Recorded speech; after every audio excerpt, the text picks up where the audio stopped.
The forest was alive with the sounds of snapping branches and guttural growls, a cacophony of malice that seemed to seep into the very air. The unicorn stood at the center of it all, her coat glistening like moonlight on snow, her horn glowing faintly with a soft, ethereal blue light. She was beautiful, pure, and innocent. Everything a unicorn was meant to be. But now, surrounded by a ring of men and monsters, her purity felt like a curse. Their eyes gleamed with hunger, their twisted smiles revealing jagged teeth and dark intentions. They had come for her, and she had no way to fight back. She had made her choice. Her herd was safe, fleeing far from this place, and that was all that mattered.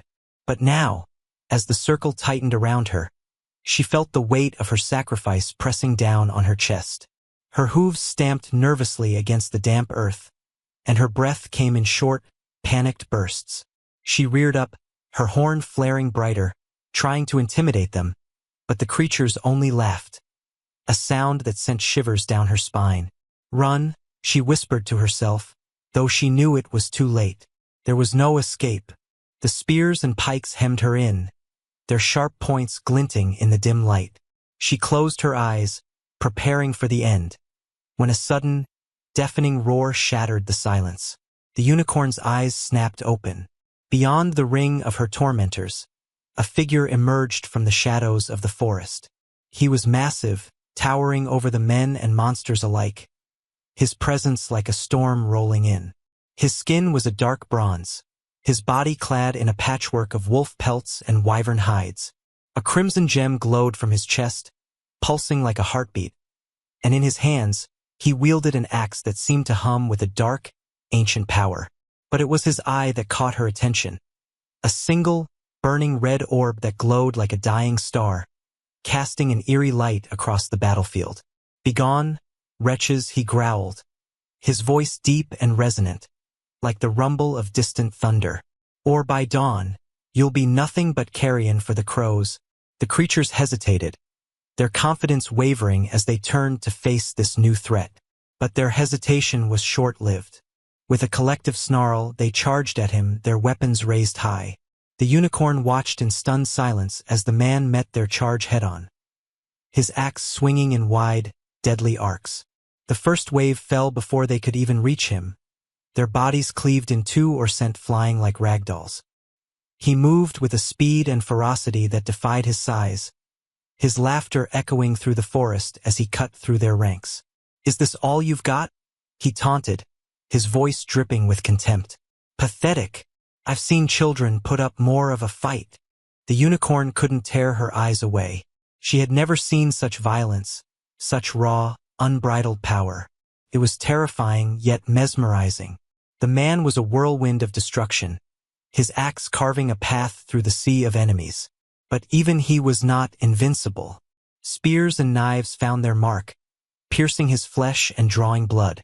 Yet he fought on, his grin never faltering, his movements never slowing. "Run," he shouted at her, his voice cutting through the chaos. "Now!" She hesitated for only a moment before bolting into the trees, her heart pounding in her chest. She didn't stop until she was deep within the forest, far from the sounds of battle. Only then did she dare to look back.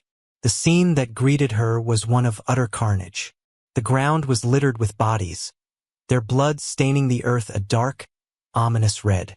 The man stood at the center of it all, his axe now discarded, his body riddled with wounds.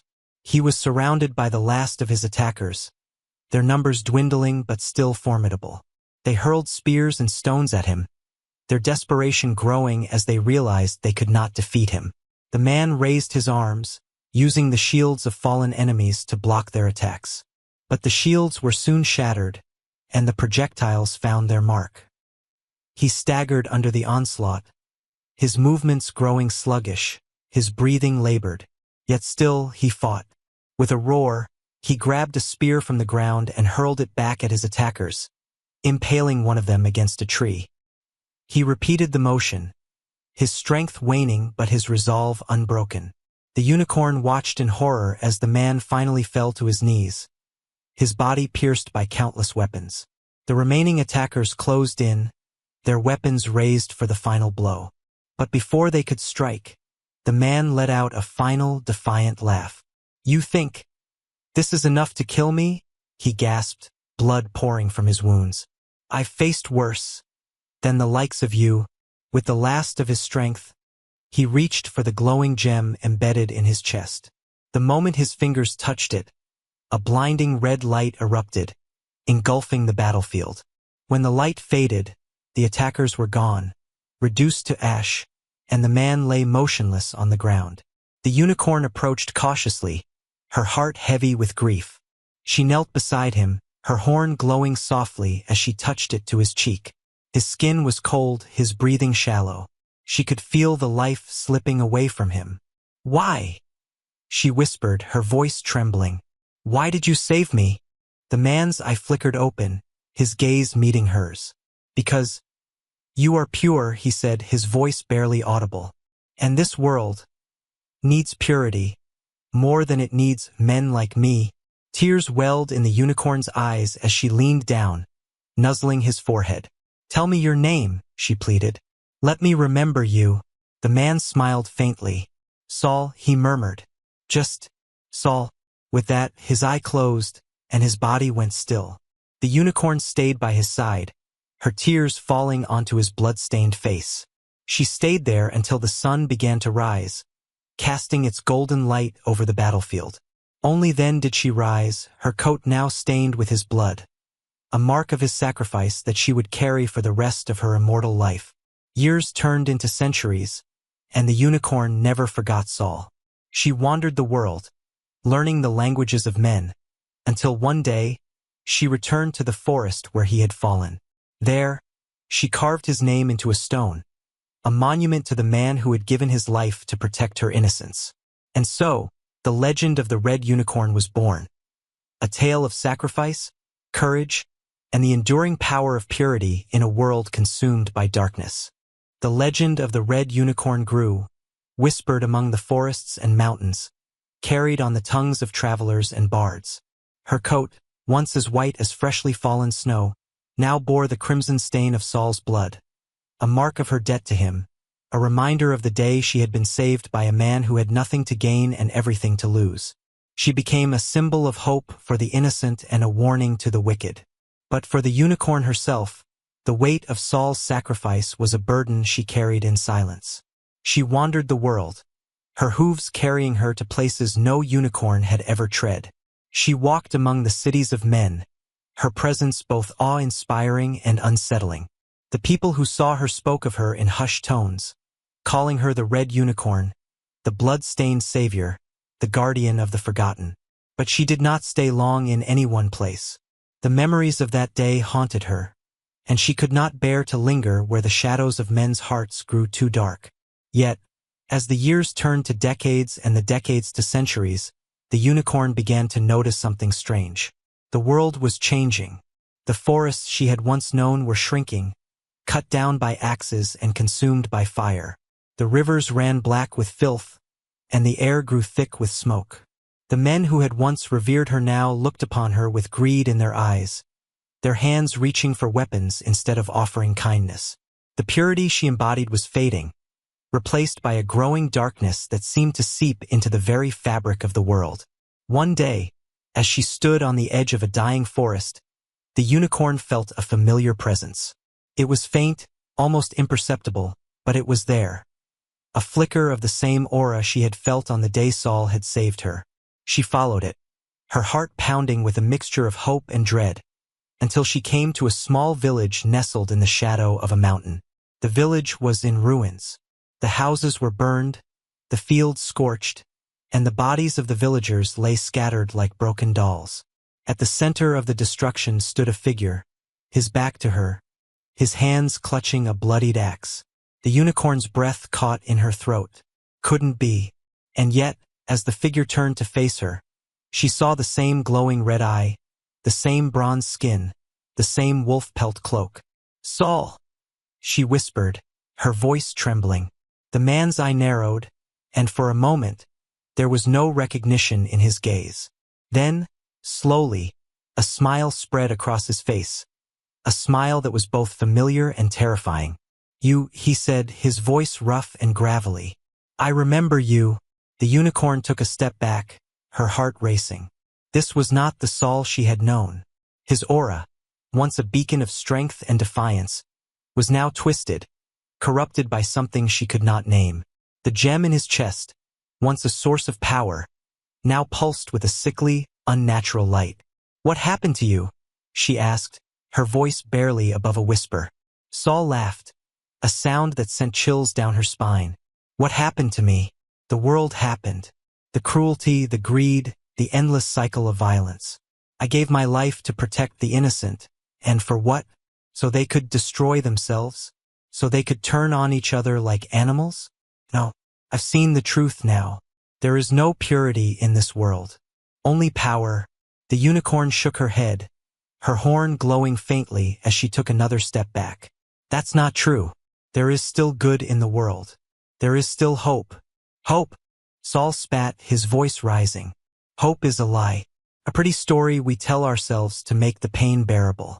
But I've seen what lies beyond the veil, and there is no hope there. Only darkness. He raised his axe, the blade glinting in the dim light. The unicorn's heart sank as she realized the truth. This was not Saul. Not anymore. Whatever had brought him back, whatever had twisted his soul, it had turned him into something else. Something dangerous. I won't fight you, she said, her voice steady despite the fear coursing through her veins. I owe you my life, but I won't let you destroy what little goodness remains in this world. Saul's smile faded, replaced by a look of cold determination. Then you'll die with the rest of them. He charged at her, his axe raised high. The unicorn braced herself, her horn glowing brighter as she prepared to defend herself. But as the axe came down, she did not strike back. Instead, she sidestepped the blow, her movements graceful and precise. She danced around him, her hooves barely touching the ground, her horn weaving a trail of light through the air. Saul roared in frustration, his attacks growing more frenzied. But no matter how hard he swung, he could not touch her. The unicorn's movements were too quick, too fluid, as if she were one with the wind itself. Stop running, he shouted, his voice echoing through the ruins. Fight me. I will not, the unicorn replied, her voice calm and steady. I will not fight the man who saved me, but I will not let you continue down this path. Saul's eye burned with rage as he lunged at her once more. This time, the unicorn did not dodge. Instead, she lowered her head, her horn glowing with a blinding light. The moment the axe struck her horn, a shock wave erupted, sending Saul flying backward. He landed hard on the ground, his axe slipping from his grasp. The unicorn approached him slowly, her horn still glowing. Saul struggled to rise, but his body was too weak, his wounds too great. He looked up at her, his eye filled with a mixture of anger and despair. Why, he asked, his voice barely audible. Why won't you let me end it? The unicorn knelt beside him, her horn touching his chest. The gem embedded there flickered faintly, its light fading as she poured her own energy into it. Because I believe in you, she said softly. I believe in the man who saved me, who gave his life to protect the innocent. That man is still inside you, Saul, and I will not let him be forgotten. The gem's light grew brighter, then shattered, its pieces dissolving into the air. Saul's body went still, his eye closing as the last of his strength left him. The unicorn stayed by his side, her tears falling onto his face as she whispered his name. When the sun rose, the village was silent. The unicorn stood, her coat now stained with both Saul's blood and her own. She looked down at his body, her heart heavy with grief. But as she turned to leave, she felt a faint warmth in her chest. A spark of hope, small but unyielding. The world was changing, and not for the better. But as long as she lived, the unicorn vowed to carry the memory of Saul's sacrifice, to fight for the purity he had once believed in. And perhaps, in time, the world would remember too. The red unicorn left the ruined village behind, her hooves carrying her across the scarred landscape. The world had grown darker since the day Saul had saved her, and now, with his final fall, it felt as though the last flicker of light had been extinguished. Yet she could not give up. Saul's sacrifice, his belief in her purity, had given her a purpose. She would carry his memory forward, even if it meant walking alone through the shadows of a dying world. For years, she wandered, her presence a beacon of hope for those who still believed in goodness.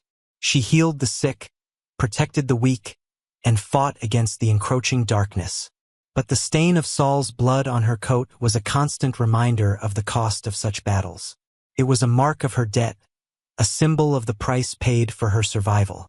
One day, as she stood on the edge of a vast, desolate wasteland, she felt a familiar pull, a faint, almost imperceptible tug at her heart. It was the same feeling she had felt when she had found Saul in the ruined village. She followed it, her steps slow but determined, until she came to a place she had never seen before. It was a valley, hidden deep within the mountains, untouched by the corruption that had consumed the rest of the world. The air was clean, the grass green, and the sky a brilliant blue. At the center of the valley stood a tree, its branches stretching toward the heavens, its leaves shimmering with a golden light. Beneath the tree lay a stone, its surface covered in carvings that glowed faintly in the sunlight.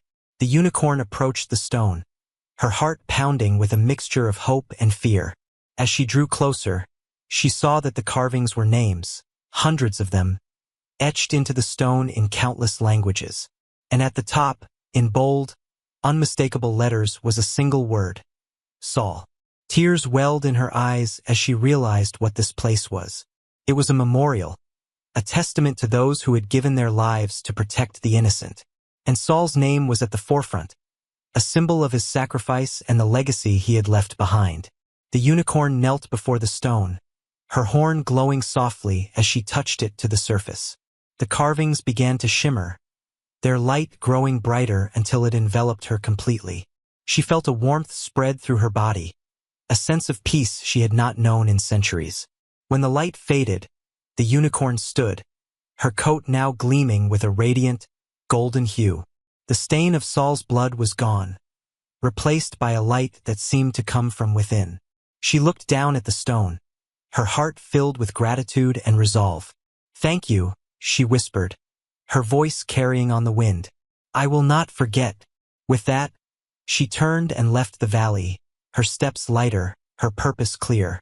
She would carry Saul's memory forward, not as a burden, but as a beacon of hope. She would fight for the purity he had believed in, for the goodness that still existed in the world. And she would do so not as the red unicorn, but as the golden guardian, a symbol of light in the darkness, a reminder that even in the darkest times, there is always hope.